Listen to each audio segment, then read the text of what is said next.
You ask Tiger to solve. This deals with linear equations with one unknown. The final result is x equals -3. Let's solve it step by step. Simplify the expression. Expand the parentheses. Simplify the arithmetic. Group all x terms on the left side of the equation. Subtract 4x from both sides.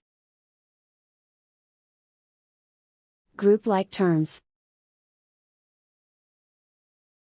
Simplify the arithmetic.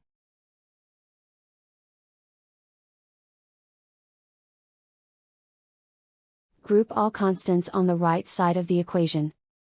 Add 6 to both sides. Simplify the arithmetic.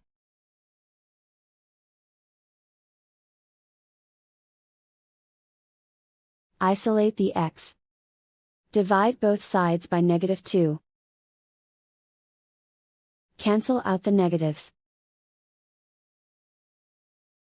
Simplify the fraction. Move the negative sign from the denominator to the numerator. Find the greatest common factor of the numerator and denominator. Factor out and cancel the greatest common factor. And so the final result is x equals -3.